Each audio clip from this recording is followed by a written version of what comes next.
surah Maryam itu inni nadartu lirrahmani shauma, itu artinya menahan diri dari berbicara. Kalau ulama menafsirkan as-samt itu diam, tidak ngomong. Nah, dan ini cuma satu doang nih Pak.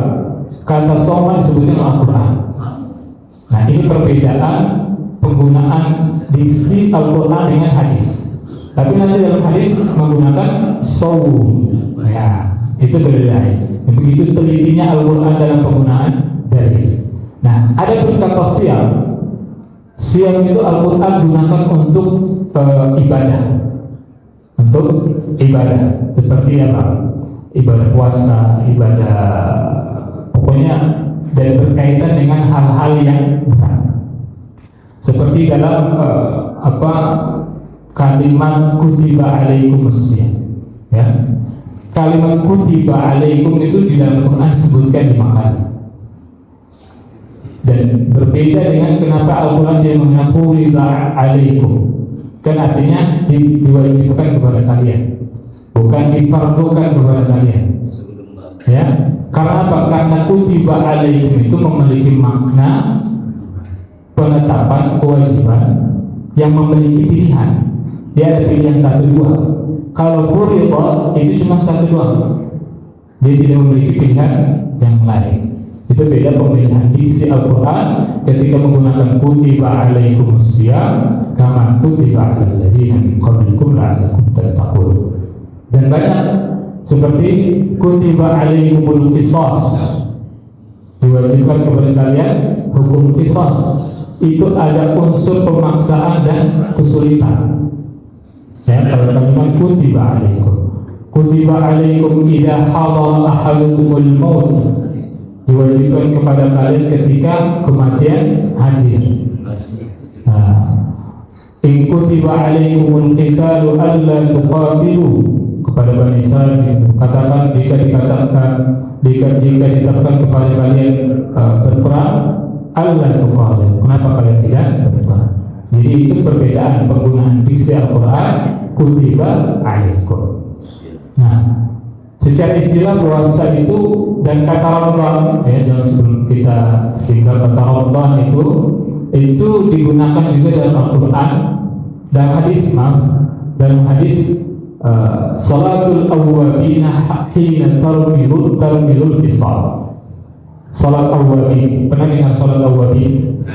Nah, ini ada 2 pendapat ya, salat awwabin. Ada 2 pendapat. Ada yang mengatakan salat awwabin salat duha. Ada yang mengatakan salat awwabin salat sunnah yang dilaksanakan setelah maghrib. Nah, ada yang jawab. Berarti benar dan tahu. Dan dia punya tata cara tersendiri. Tapi kalau menurut hadis, maksud salat awwabin di situ adalah salat duha. Salatul awwabina hina tarmilul fisal. Salat awwabin itu dilaksanakan ketika anak unta itu sudah kepanasan. Dari kata Ramadan yang bermutu itu. Dan akhirnya bentuk masdar dari kata Ramadan yang bermutu Ramadan. Nah, kata Ramadan diambil dari kata itu yang artinya membakar, menghanguskan. Yang artinya bahwa bulan Ramadan itu bulan untuk membakar dosa-dosa, menghanguskan amalan-amalan buruk yang pernah kita lakukan, tapi dengan syarat man qama Ramadan imanan wa ihtisaban ghufira lahu ma taqaddama min dhanbihi. Terus dalam hadis lain man shoma, ya ada qoma shoma, apa bedanya nanti? Man shoma Ramadan imanan wa ihtisaban ghufira lahu ma taqaddama min dhanbihi. Bedanya hadis sama. Bedanya apa? Kalau man shoma, barang siapa yang berpuasa di siang hari, ya kan? Puasa itu di siang hari, waktunya siang bukan malam. Malam itu makan, ya. Kecuali puasa zaman dulu. Nanti kita cerita sejarah awal mula puasa, ya. Bagaimana puasa itu diwajibkan. Kemudian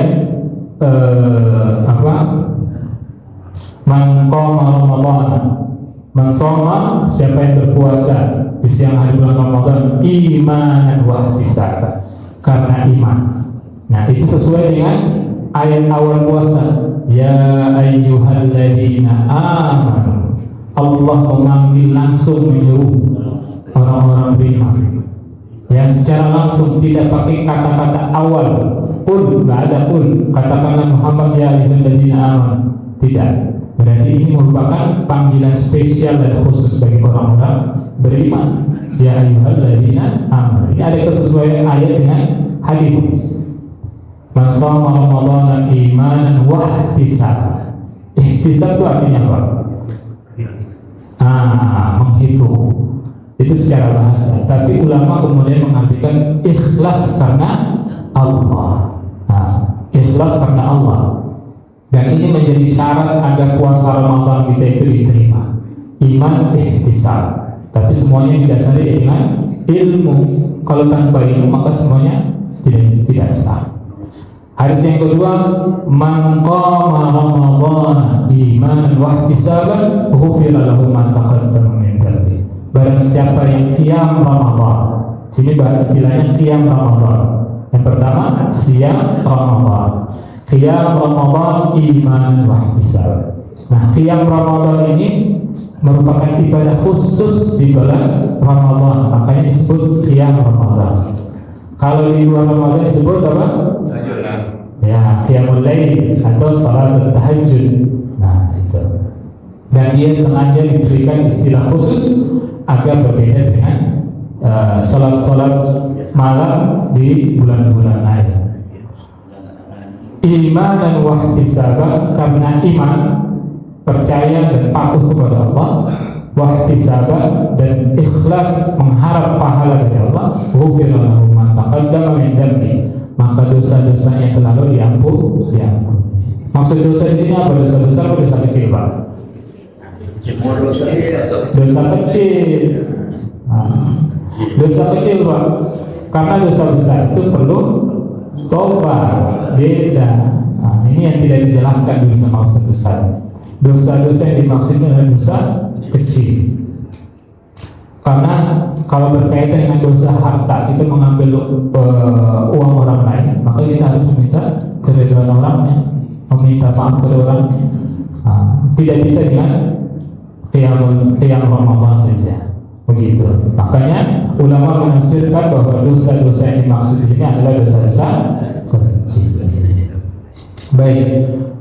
Itu terkait dengan definisi puasa Ramadan. Jadi puasa Ramadan itu secara definisi artinya menahan diri dari makan, minum, dan hubungan biologis serta segala yang membatalkan puasa. Yang membatalkan puasa ini dia masuk di situ apa? Memasukkan segala sesuatu lewat lubang, misalnya telinga, dubur, dan kubur. Itu termasuk membatalkan. Muntah dengan sengaja, ya, dan lain sebagainya. Dari terbit fajar hingga terbenam matahari disertai niat. Ya, ulama menambahkan, terutama ulama Syafi'i menambahkan ma'an niyah, disertai niat. Karena niat itu wajib. Rukun puasa itu niat dan imsak. Ya. Rukun puasa itu ada dua. Ada tiga sebenarnya. Kalau dulu ulama mengatakan tiga. Ada yang mengatakan dua dan tiga. Yang pertama niat. Ya, innamal a'malu binniyat. Man lam yujmi' as-siyam min al-lail fala siyam lahu. Siapa yang tidak meniatkan puasa di malam hari maka puasanya tidak sah. Ya, tidak sah. Bukan sia-sia. Tidak sah. Kalau bahasa fikihnya tidak sah. Kemudian imsak adil muftirat, menahan diri segala sesuatu yang membatalkan. Itu banyak yang membatalkan itu. Kemudian waktu, durasi waktu, karena perlu ditentukan dari terbit fajar hingga terbenam matahari. Kalau malam tidak. Dalilnya apa? Dalilnya firman Allah Subhanahu wa taala surah Al-Baqarah ayat 183 sampai 187. Lima ada seperti uhilla lakum lailatas shiyam, juga itu termasuk dalil puasa. A'udzubillahi minasyaitonir rajim. Bismillahirrahmanirrahim. Ya ayyuhalladzina amanu kutiba 'alaikumus shiyam kama kutiba 'alal ladzina min qablikum la'allakum tattaqun. Ayyaman ma'dudat. Faman kana minkum maridan aw 'ala safarin fa'iddatun min ayyamin ukhra. wa 'alal ladzina yutiqunahu fidyatun ta'amu miskin faman tatawwa'a khairan